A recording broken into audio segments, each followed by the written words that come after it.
We'll begin as soon as you get set up.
Ready, sir?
Okay, good afternoon, everyone. Thank you guys for coming. We're going to go ahead and we're going to follow the same protocol that we have these past couple of weeks, where we're going to go ahead and Chief's going to read a little brief statement, and then he's going to open up immediately for your guys' questions.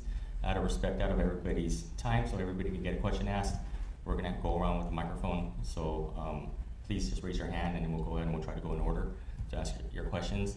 At the end, we're going to go ahead and we're going to say there's 2 questions left, and then after that, then we'll wrap it up. So please get your questions out as soon as you guys can, okay? Thank you. Here's Chief Soelberg.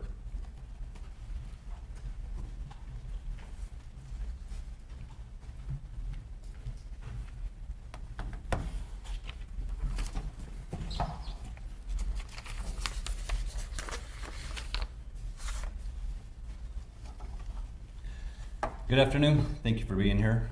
Mike Soelberg, Chief of Police with the Gilbert Police Department. As we've done over the last 5 weeks, we're going to provide you with updates about our teen violence investigations, our group teen violence investigations. Today, we will be going over a new investigation and 3 additional cases that are active. We want to again thank the community for the assistance they provided us with information, tips, and leads on these cases, on all of our cases. And again, thank you to the media for helping us share that information so that we can bring justice to all of our victims. Excuse me.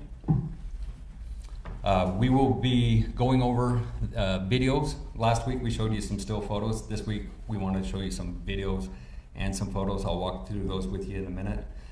I want to reiterate that what the county attorney has said and I have said before is that we need to do thorough investigations. We need to present our cases to the county attorney so that they can make the decision to proceed with charges. So this is part of that process of making sure that we have all of the information, part of which is identifying individuals involved, and that is what our focus is today, is focusing on individuals that we need to identify. So with that, we are going to go into our first video. In this video, This is, as I mentioned, a new investigation. We know who the two individuals are outside of the vehicle that are, as you can see, hitting this individual inside the vehicle. We need assistance in identifying the two individuals inside the vehicle. So again, why don't you play it one more time since it shows them real briefly. So the individuals outside, we know who they are. Inside the vehicle, we need to know who these two individuals are. You can see that subject being hit several times. And then as they try to open the vehicle, the driver drives away. Go ahead to the still photos. And in the photos, it's a blown up photo of the two individuals inside the vehicle. So you can see both of the individuals. We need to talk to them, interview them, and identify them. So if you have any information on this case, please contact us. As stated, we do know who the individuals are outside of the vehicle. We need to identify the two that are inside the vehicle. All of the videos and photos that I'm talking about today will be uploaded on our teen violence website. The photos are already there. We're working on a technical glitch on getting the videos up there, but we will get them up there today. The next investigation involves one we talked about last week with our parking garage. In this incident, we need to identify the subject that is on the ground. We've identified everyone else. You can see him being lifted up, and this is just a short video. Go ahead and play it one more time. The individual on the ground is the one we're trying to identify. And that's the one we shared the photos of last week. And go ahead to the photos. We've identified the subject that is above him. And then on the ground on the second photo, we need to identify the individual that is being held. The third case that we're going to talk about is an incident, and you can go ahead and play it because it's kind of long. I'll talk over it. This is an incident that happened on the side of the road near Freestone Parkway and Guadalupe Road. We know who the two individuals are that are attacking the subject. The individual on the ground is who we need to identify.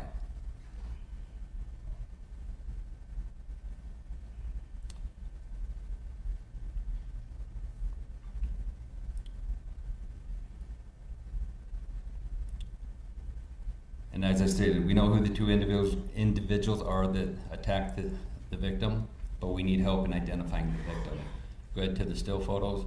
You can see his face isn't very clear, his or her face, but notice the shoes, the Adidas slip-ons there, and the backpack. Hopefully someone can recognize that, but if we could get that individual identified, that would help us in this investigation. The last one that we're going to go over is a case from January 2023. In this case, the victim is a juvenile. We know who the victim is. We spoke to the parents and received their permission to show this video because we need to identify, go ahead and roll it. We need to identify the two individuals that attack the victim. You can see the three that we're talking about, the victim's leaning against the wall, and then he starts being attacked by the two individuals that were standing in front of him.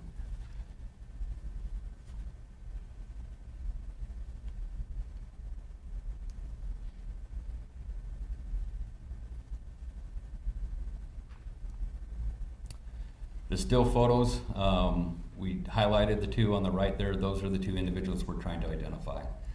So if anyone has any information about that case or any of the other investigations that we just talked about or any other investigations that we did not just talk about, please continue to contact the Gilbert Police Department and through our tip line or through our dispatch. Just to wrap up, these photos are already on the website, and we are working on getting the videos loaded onto the website as well. As a reminder, since February of 2022, we have made 40 arrests regarding group teen violence cases. We currently now have 12 investigations. If you recall, last week we were at 10. That first video brought us up to 11, and then the reactivated case from the garage where we talked to the parents, got permission to share that video, that brought us up to 12. We continue to ask, as I just mentioned, the community's help in identifying not only the individuals involved in these videos, but if there's any additional information that they have on any crimes, to please contact the Gilbert Police Department. We want to thank you for being here and helping us share that message. Last week, I mentioned that the teen violence subcommittee was going to be on the 21st. However, I want to make sure everyone got the notice that that has changed. Our next teen subcommittee meeting is on Monday, the 26th, from 6 to 8 p.m. at the Southeast Regional Library. And with that, I'll take any questions you may have. Chief.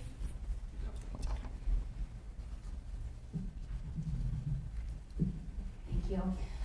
Since the beginning of the year, how many new cases have you guys gotten? Well, keep in mind at the beginning of January, all the videos that we received in December, at the mid to late December and early January, we activated new investigations, and three of those new investigations, we were able to tie into calls for service where we got a call for service for a fight, but everyone was gone. So I don't have the exact number that we've had from that, but since we first talked about after those initial video cases that came in December and in January, we've had the one case at Val Vista, just south of Val Vista Lakes area in the park that would happen, I believe, January 27th. And then the investigation on that first video that we showed you, that is another new investigation. We're still trying to identify that part of the question. 2 is, when did that occur? Like I said, we know who the individuals outside the vehicle are. We need to know who the individuals inside are. I just have a clarifying question about the videos, and then if I could get to my actual question. So you said you're still working to figure out when the first video, and the third video, do you know approximately when or where either of those? So the first video, we believe it was around mid-August. We have a date stamp, but we're trying to verify when it actually occurred. And what was the second one? And do you know where? We believe it's in the In-N-Out parking lot, but we're not positive on that. And then the third video, in which you're trying to identify the victim, I believe you said Freestone Parkway and Guadalupe. Do you know when, approximately? I'm trying to remember the date on that. We'll get that date to you. Okay. It was last summer, I believe. Okay. But I don't have the exact date. And then my question for you is, we've gone into a couple of stores in the East Valley that sell brass knuckles, just to kind of see what the experience is like, how accessible they are. And we found that in a couple of cases, they actually brand and package the brass knuckles as heavy-duty belt buckles. Curious to get your response to that branding. It's a free market. Weapons like that, brass knuckles, whether they're part of a belt buckle or just sold as brass knuckles, the market bears that out on what they want to sell. My stance to that, as we've talked about before, of banning those, we are in support of that bill, which would ban those. And so the way that bill was written, that would include a belt buckle that could be used as brass knuckles, so that should still be included based on my interpretation of the legislative proposal.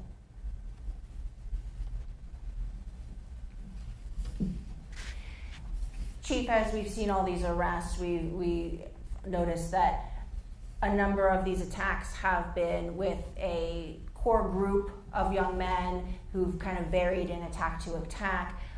There has been a lot of question about the kind of loosely constructed state law that identifies people as being in a gang or not in a gang, that criteria, but none of these young men, teenagers, have been charged as gang members or in gang crimes to date. What is your thought process on where we stand on possible gang charges? Could those be added later in the cases? Or are these not gang cases? So each case is unique, and we have to look at each case to determine if the gang criteria can be brought on the charges for each case. So to go back a little bit on our gang investigation that we are doing, that we began in November, and we're still, as I mentioned last week, we're making progress on that. The intent of that investigation is to determine if any of the individuals that we've been investigating can be identified as being part of a gang. Once we establish if they are part of a gang, then we have to establish, can we establish criminal charges based on, just because you're a gang member doesn't mean anything you do is gang related.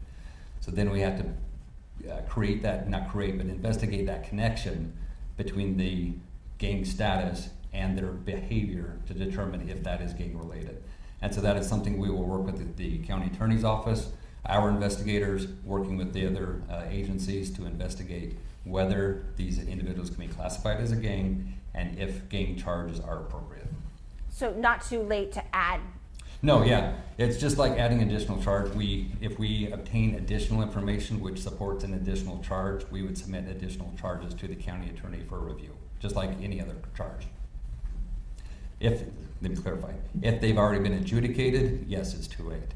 But if they are still pending charges or any future cases, then we can add those charges. Recommend they be added.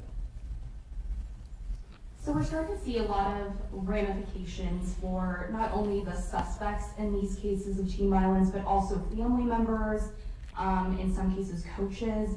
What's your take on that? Because obviously surrounding these types of investigations, there is a court of public opinion. Yeah, I have to focus, and our officers have to focus on our criminal investigations, what's happening in the community, and any public sentiment about what should or should not happen. That's for the public and those individual organizations to handle. We are focused on our investigations, making sure we're doing thorough investigations, submitting those to the county attorney, and proceeding with our cases, regardless of what the opinion of who should be there or not. Our focus is on the investigations.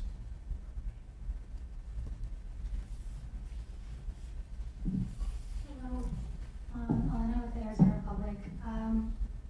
One of the lawsuits the first one from last week, alleges, and it's talking about August attack, it talks about a couple of individuals that have not been arrested in that case. So I'm wondering if,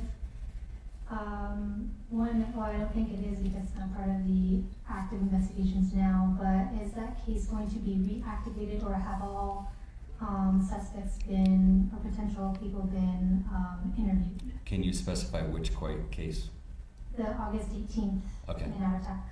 So we have identified and charged all the individuals that we believe are involved, but that does not mean that if we obtain additional information that we could not reopen the case and charge additional. Just like any case, whether it's cleared arrest, inactivated, or cleared by an arrest, if facts change, we have additional information, we can always reopen a case. So if we receive additional information, we can always reopen the case.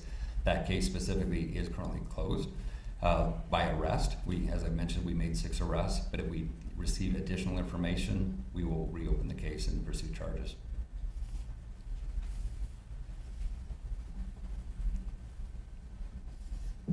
I have kind of a series of questions just depending on your answers, but we have consistently heard from victims and their families that they provided evidence, whether that be photos, video, we kind of talked about that.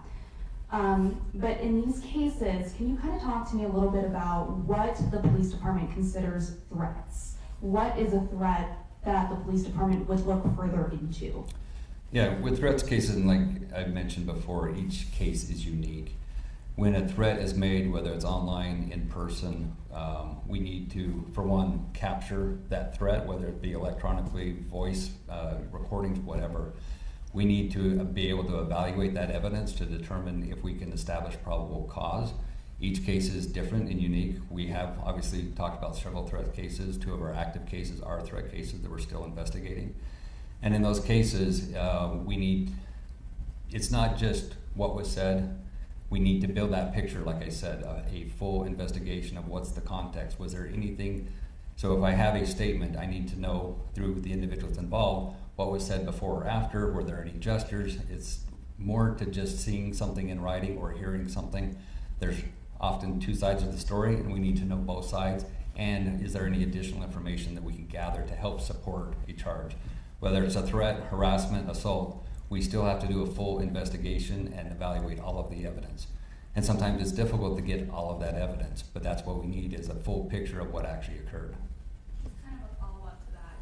In a specific case, there was a situation where somebody had a Snapchat of a gun, basically telling that person to come meet them because they wanted to fight or something. Yep. In that situation, is that something that the police department would take seriously as a threat? Any threat we take seriously. Obviously, perception of what that threat is and what was said in that photo.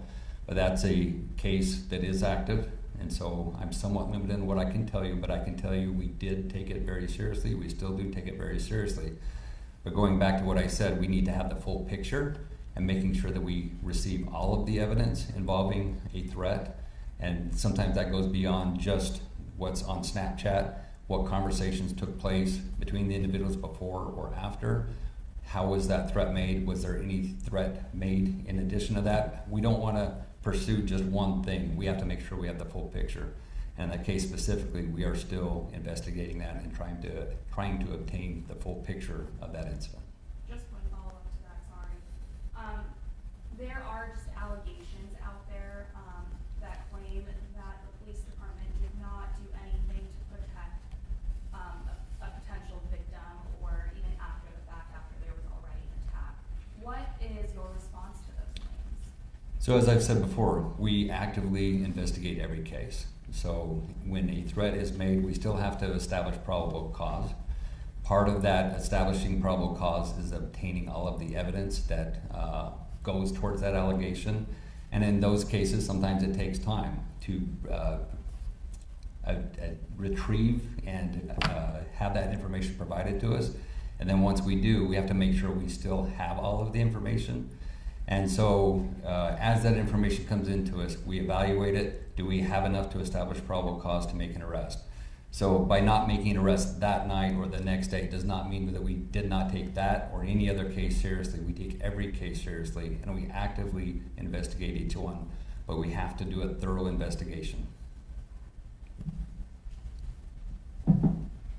Thank you. Hi, Chief Soelberg. Bowen Schools from KTR News. I know we're awaiting a lot of final details on these investigations, but I wanted to ask if you can give us any insight into any consistent factors that make up these cases, any sort of commonalities that the police department is identifying in these variety of cases?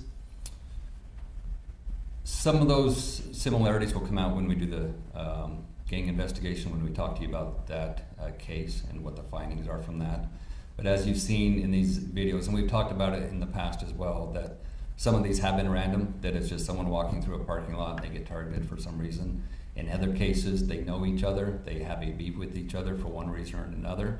Regardless of what that beef is, that does not justify anyone being assaulted. But in some cases, they've known each other. Sometimes it's at parties, sometimes it's just when they're hanging out at different locations. So each case is unique, as you've heard me say, and the circumstances of each one is different. But that is what we're trying to, in our gang investigation, determine if we can classify these individuals as a gang, what commonalities and similar characteristics, not only in their behavior, but then how does that tie into all of our cases, and then looking a step beyond to the cases of other agencies, Mesa, Chandler, Queen Creek, Pinal County. Okay, we have 2 more questions. Going back to the 4 cases that you talked about at the beginning, can you clarify which ones are new and when you were first notified about each case? So the first video that I showed you, we obtained that through our investigation last week. And so we initiated a new case. We received the video last week through a different investigation. We initiated a new investigation this week on that one. All of the other 3 are prior cases that we've talked about in the past. The 4th one that I talked to you about, the garage. In that case, it was reported in January 2023.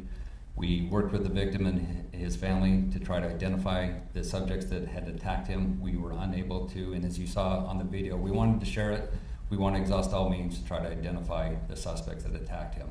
But we have not been able to do so on that case, and we consulted with them and make sure they were good with us sharing that, and so that case was reopened so that we could share it. But initially reported in January? Yeah, yep. All right, this will be the last question.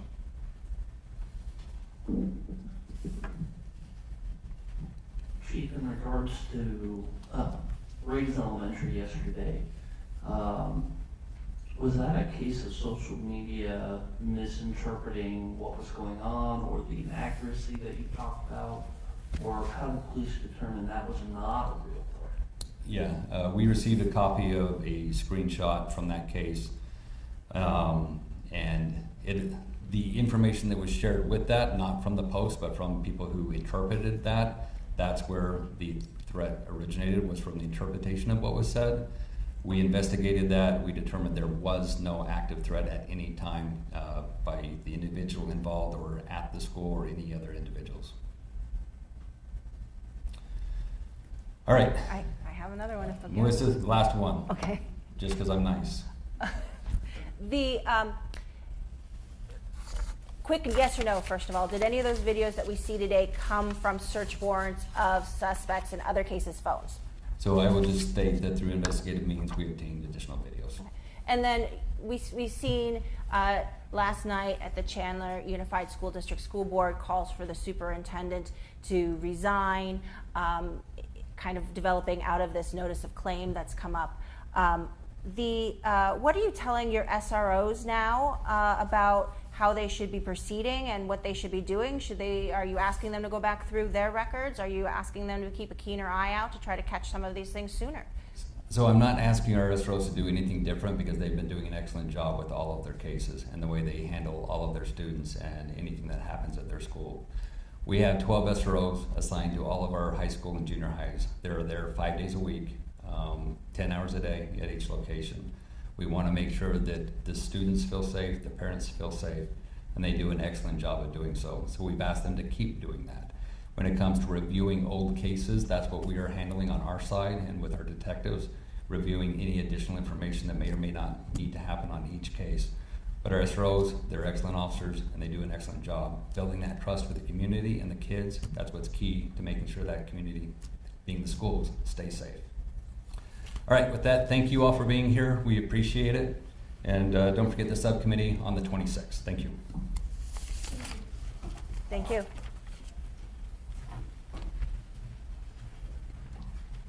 Okay, that concludes today's briefing. We'll go ahead and being that this is a secure facility, we'll wait for you guys to go ahead and unload all your stuff and pack everything up, and then we'll escort you out of the facility. Thank you.